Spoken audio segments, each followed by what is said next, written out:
Have they made a? Yes. Oh right, I haven't seen it. Yes, it was. Was that the judgment? Judgment, yeah. Yeah. Right. Back to. But I think it sounds rather. Anyhow, we'll talk about that later. Yeah. Yeah. I'm sure Mr. Coates isn't remotely interested how we conduct. Okay. Right, we're live now. Yeah. Yes. Thanks, yes, Vicky. you're live. Right. Well, good morning, all. This is a meeting of Craven District Council's licensing appeals subcommittee. I'm Simon Myers, and we have Councillor Ireton, Councillor Morby, panel. Alex Strickland is the legal advisor to licensing committee. We have Tim Chadwick, who's our licensing manager. Anna Scales, who's the secretary to the committee. Vicky Davis, hiding behind Craven District Council's logo, who keeps us very much all in order, and Emma Hayton from our licensing department. Now, firstly, apologies for absence. Anna, no. No apology. Thanks, election Chair. of a chairman. Councillors. Move Councillor Myers. I assume you're seconding that, Councillor Morby. Yeah. I will do when I unmute myself, yes. Right. Just sorry, let me get my agenda.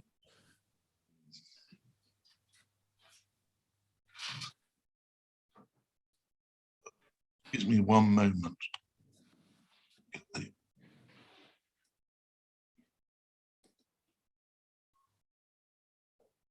Any declarations of interest? None, Chairman. No. Right, item 4. Chair, just before you move to that, can I ask the committee to consider passing a resolution to put the meeting into private session for both reports on the basis that they both impact upon the business affairs of particular individuals? Thank you, Chair. Chairman. Yes, Councillor. I really don't see why we should go into private session with what's in front of us. This is a matter of whether we set policy on one side. I don't see any detriment to the business. They've not done anything that would impact on them. It's a matter of it's on the signage. And I really do struggle to see why we should be going into private to discuss this. That's my thought. Yeah, I see where you're coming from, on the basis that it isn't where we're considering that someone's done something terribly wrong. Absolutely. Yeah. It is a matter of whether we set policy on one side to allow on the signage. Yeah. I don't see how that can impact the business whatsoever. Yeah. Councillor Morby? Yes, I agree with that. I do. Alex? Okay, it's a matter. It's a matter for members, Chair. Yeah. I mean, I think, Alex, there are circumstances where it's obviously necessary, but this probably is not one of them. And I don't think there's any in the past seeing this. So if you're happy, okay, Chair. Session. Tim, item 4. Thank you, Chair. I know you have you've read the report. But can I say, Tim, the way we're going to play this is we've got 2 reports. Yeah. So there are 2 discrete issues, and we're going to deal with them one at a time. Although when we won't deliberate on them separately, we'll deliberate on in terms of presenting the report. We'll do it separately. You see what I mean? That's fine. Do the first one first. Yeah, the first one is regarding the rooftop signs, my understanding, in the full of the agenda. So obviously the report before you is regarding disapplying conditions to a Hackney carriage currently operated by Settled Taxis.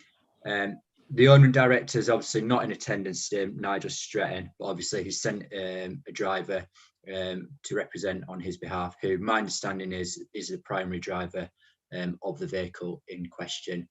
The matter before you was due to be before you last year, due to the national COVID pandemic, and at the time we weren't set up for remote hearings. It has been delayed, regrettably slightly longer than intended. However, there's been no belief in any detrimental impact to either Settled Taxis or public safety in the delaying of this case. The vehicle has had a privilege of a Hackney carriage licence since 2016, in which time the vehicle has been in operation as seen before members in the report, detailed in the photographs. Mr. Stretton has detailed the reasons why the vehicle is being operated like this, and this is outlined at Appendix B. And the council, as you're aware, has a limited range of authorisation for officers to disapply conditions, which are detailed again at Appendix A in the branding policy. The matter before you doesn't fit into the category, therefore requires the attention of this panel to consider.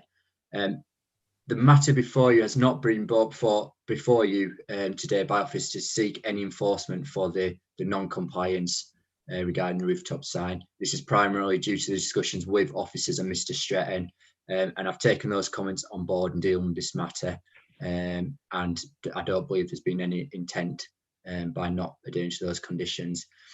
Members are asked to consider the report and information you'll hear today and choose whether or not to disapply the conditions regarding the vehicle requiring a rooftop sign, and if members are satisfied with regarding to where the sign's located now, and allow signage to be placed on the front of the vehicle rather than by way of a rooftop sign on the top.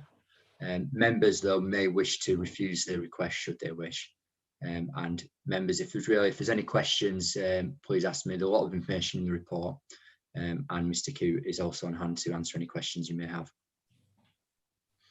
Thank you. Thank you, Tim. As ever, succinct and helpful, and you can rest assured I have all read the reports.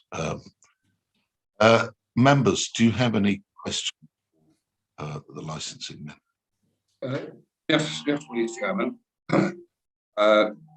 It's not really a question, but for the benefit of any public that may finish up watching this appeal, I wonder if the licensing officer could explain the policy.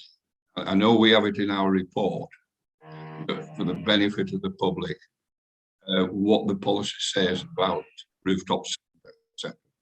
I think that would be helpful for them to understand. Certainly, yeah. So the conditions attached to a Hackney carriage vehicle states that a rooftop sign must be used at all times. And this needs to be a properly constructed roof sign complying with the following conditions. The sign is not more than 7 inches in height. It is displayed across the width of the car, not diagonally, and does not extend beyond the roof, the edge of the roof. It displays only the name and or telephone number of the proprietor or firm for which proprietor is employed, or the word taxi. Door signs provided by the council, and then there's just a bit about the door signs. And really the primary one with this is regarding it being a rooftop sign, whereby this doesn't fit into that. Obviously it's on the front of the vehicle. And the reasons for that is due to the height and size of the vehicle. It would be impractical and possibly arguably not well seen if situated on the top of the vehicle, which is what the proprietors explained to me in the past. Thank you very much. Thank you for explaining that. As I said, that is it within our report, that the public won't be seeing that. I think it's important that they understand what we're looking at with rooftop. Absolutely. Is this a Craven District policy or is it a national? It's a standard policy for Hackney carriages regarding rooftop signage. National, thank you. Thank you very much. Thank you, Chairman. Thank you. And Tim, the reason for it is public. That's the reason for rooftop. It's It just your audio cut out on my end. sorry, Tim. I was saying the reason for it is the safety of the public. Yeah, It's it's all so about that somebody being able to can't just stick distinguish. taxi on their vehicle and go around applying for hire. Correct. There's distinct rules around displaying taxi, how you display that a taxi signage, and how and where a vehicle parks in a way which the public may constitute that as a public hire vehicle. Due to obviously they want to be confident they're getting into a vehicle whereby a driver's been through the rigorous process before obtaining a license. Yeah. So, Chris, do you have any questions for Tim? Yes, I can understand why they don't have a rooftop sign. I have noticed in the papers that it was going to have a rooftop sign fitted, and it actually went to have a rooftop sign fitted, but the supplier or fitter could not suggested that it wasn't suitable. Whether that was non-magnetic or whatever, I don't know. He'd say it wasn't suitable. I have noticed that there's a sign on the front, and I do appreciate that the sign is there for the public to see. Now, it also should be seen from the back. Is there any sign on the back or not? There's a sign on the back door, isn't but lower down, there isn't a sign higher up. Right. And that's the next thing on the I mean, the only other thing I'd ask you, Tim, is do we have similar vehicles licensed in Craven, and do they have rooftop signs, or is this a bit of a... To my knowledge, we don't have any vehicles of that size, and it's not an issue I've come across or been aware of before. However, as with anything, there could well be. It's a bit like Celotac because of their location and the way where they operate. I don't see the vehicles that frequently. But to my understanding, You're not aware of any of that? I'm not aware. You know. Yeah, there is one. As far as I know, I mean, I don't know what's happened with the COVID situation, but there is another one at Settle that's quite a similar vehicle that does have a rooftop sign. But I don't know whether it's high. I do notice that the extra transit is very high. Well, Mr. Coots might know about that. We might ask you, of course. Mr. Coots, do you have any questions for the licensing? Yes, with regards to the sign, it's our contention that it does comply with the current regulations. The signage is on the roof panel. There is no requirement within the current regulations for it to be a separately constructed sign. It just says on the roof. It complies with the dimensions. I take the point about it not being visible from the rear of the vehicle, only at the front of the vehicle, but this is the first time that issue has been raised, and that is something that we could possibly address should the committee wish us to do so. The legislation, we believe by putting the word taxi on that roof panel, we believe we are complying with the spirit as well as the letter of the current regulations. Tim, what do you have to say about that? Members, I'm not here to debate the No. standing of the policy interpretation of it. For me as an officer, it doesn't quite sit in, but I understand the intentions behind, and the interpretation of roof slightly different from our interpretation, which is why it's just a matter for members to consider. Yep. For that one. Good, as long as we don't have to enter into a lengthy legal debate, Alex. Let's avoid. Do you have any other Yes, Mr. Chairman, if I may, I'd be interested to know from Mr. Chadwick just how he feels it doesn't comply. That has never been expressed to us. It's not on the rooftop. That's my interpretation, and that's just why it's a matter of members. I think just for your benefit, obviously members decide and build a policy. I'm then authorised to just try and put that policy into place and ensure people adhere to that. Where there's any slight question mark and I've not got authorisation, it's really difficult, and I don't have the authority to start ultimately questioning that. So it's just a matter to bring it towards this panel and to give you that opportunity to present it to members in the hope then they can make a decision on that based on the individual merits. but I think, Ms. Scoot, you might understand from what I said about what the purpose of it. That's the way we see it. We drafted the purpose is for the safety of the public. So, but that doesn't preclude us taking a different view on this. It's members will. Yeah, so I would just simply submit to you that we believe that we are complying with both the letter and the spirit of the regulation in regards to a roof sign. There is nothing in the regulations that say it has to be separately constructed. It says it has to be properly constructed, and we believe the roof fitted by Ford is properly constructed and fitted. Yeah. Well, yeah, as I say.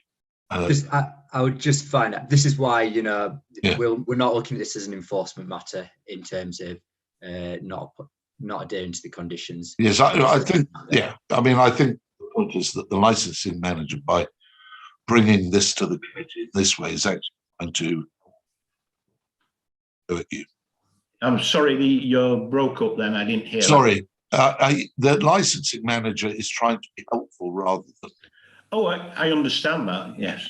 Yes. And it should come to members. That's how it is. So, so on the rooftop sign, is there anything else you want to say beyond the fact that you think it applies anyway? In terms of why, because I understand it was taken off to be fitted with a more conventional rooftop. Why that wasn't possible? Can you just tell us about that? Certainly, the roof of the vehicle is quite high up. It's substantially higher than I understand any other vehicle that's licensed within the authority. A sign on it, we have actually placed a sign on it. There are ridges on the roof which impede the magnetic footings, so it's potentially dangerous. We need to consider that.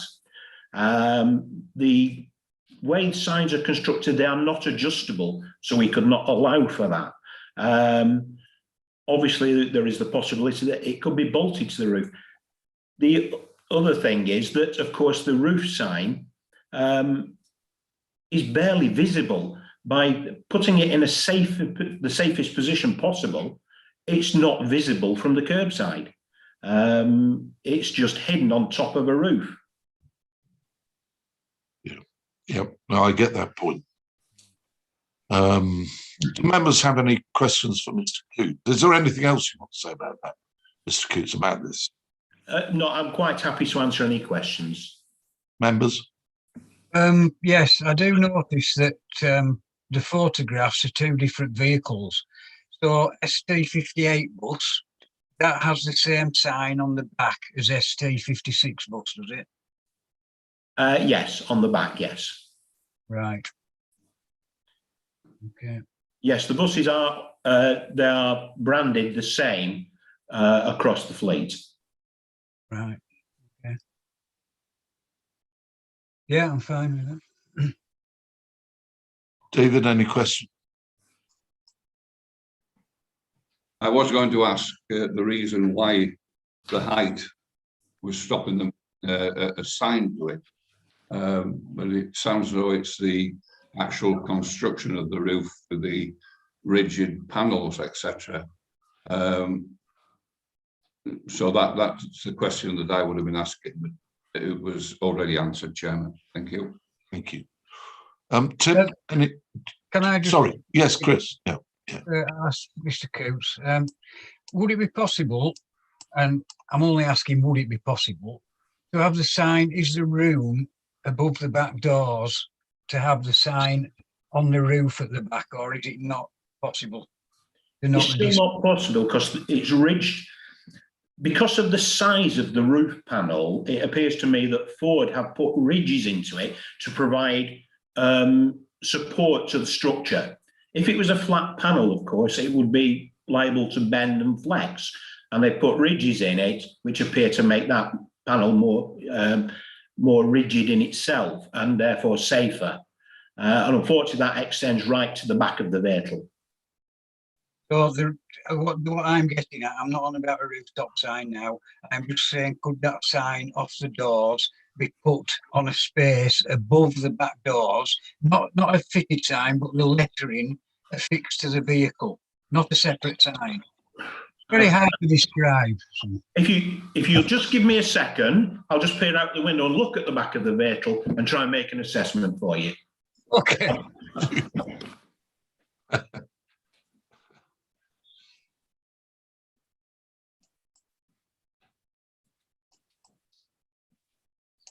Right, at the rear of the vehicle, the doors go quite high up and there's only a very small ridge between the actual very top of the vehicle and the rear panel there.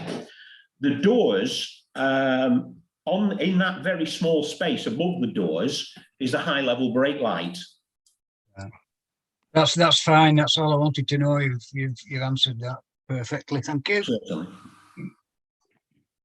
Do you have any questions for Mr. Coots? No. Right. Anything else you want to say about that issue, Mr. Coots, the rooftop sign? No, we're quite happy to leave it to the expertise of the committee. Thank you. That's great. Right. So we'll move on to the next agenda item, Tim, which is the. Chair. Thank you. Can I just ask a question before we go into that? Yes, of course. Yes. Has the vehicle been inspected and we've got evidence that this sign cannot be fixed to the roof or otherwise? I've got nothing that would be able to back up the claim that it couldn't. I'm just taking obviously the word of Mr. Coote and Mr. Streatham. So there's no evidence going by settlement from whoever fits these signs? No, other than just the good faith. Yeah, right, thank you.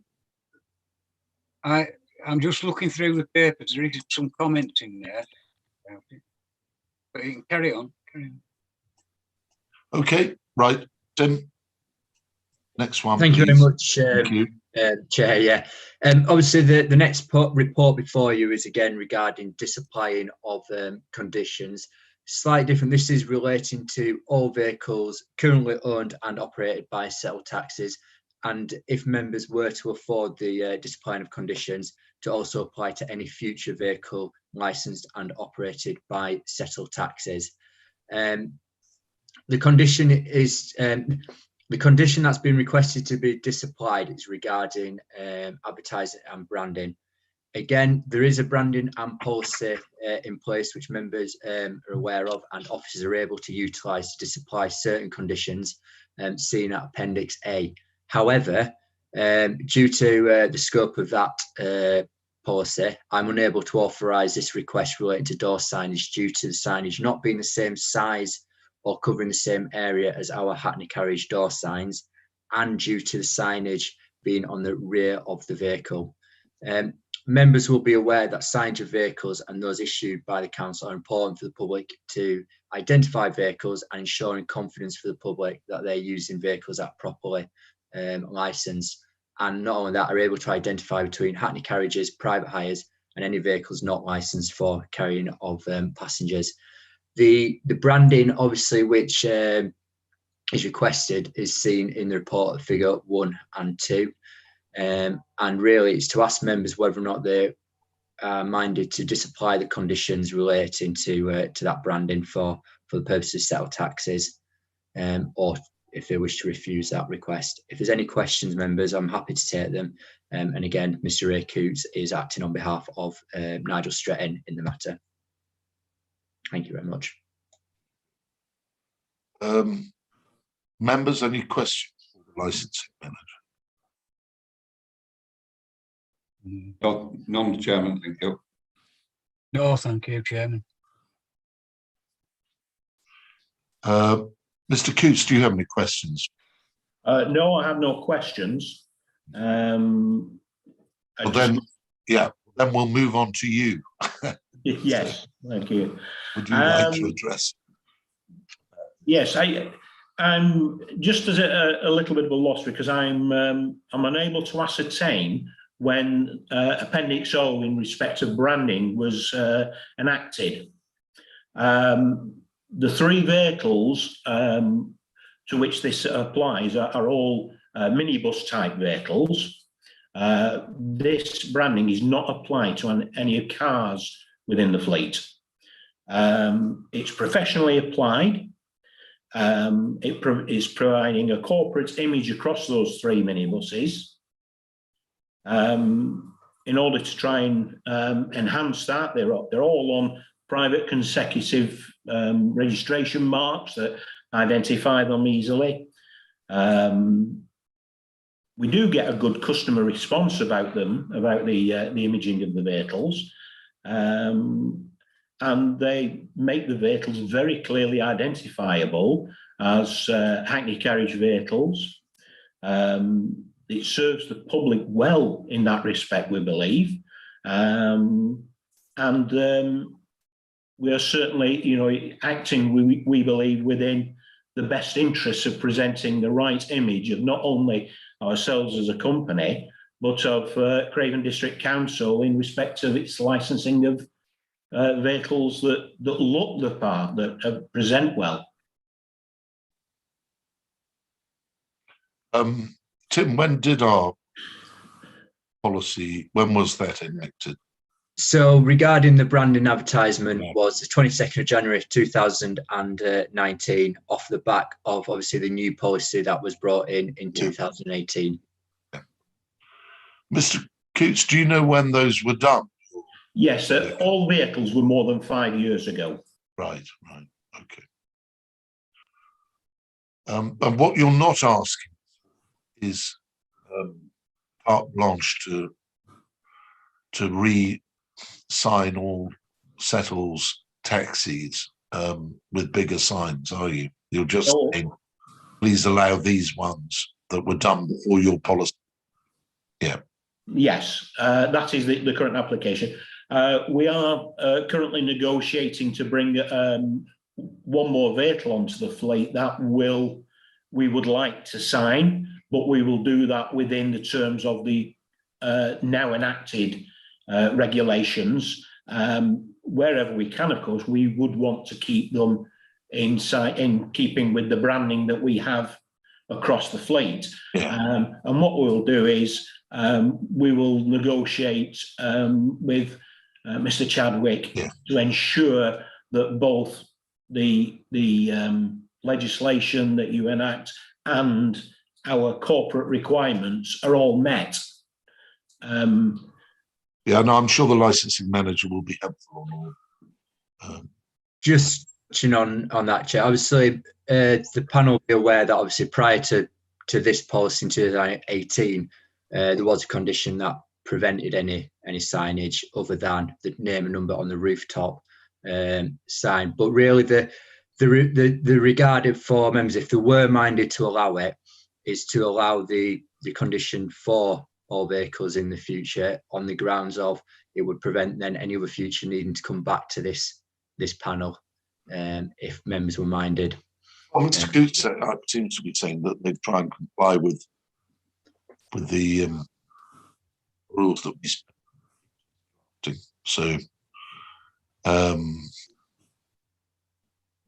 yeah, okay. Well, we'll think about that.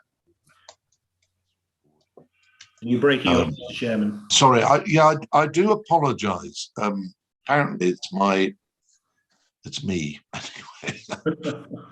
I'm supposed to have super fast broadband, in the centre of Gargrave. You know, if I'm at home, I understand it. But here, anyway, there you go. As long as we can all vaguely do members have any questions for Mr. Coote? No.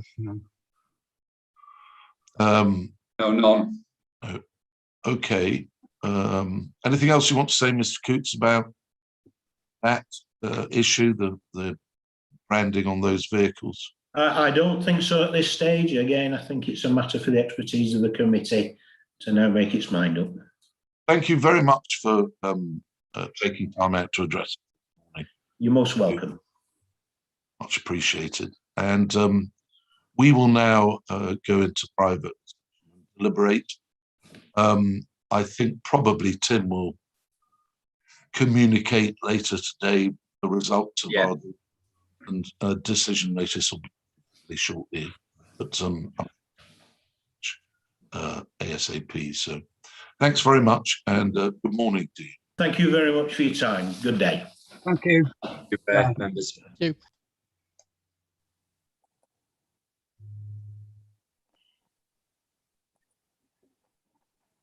Right. Just need to go off live, I think. Oh yes. Let's Yeah, do it. I'll stop the live streaming now, Chair. Thank you very much.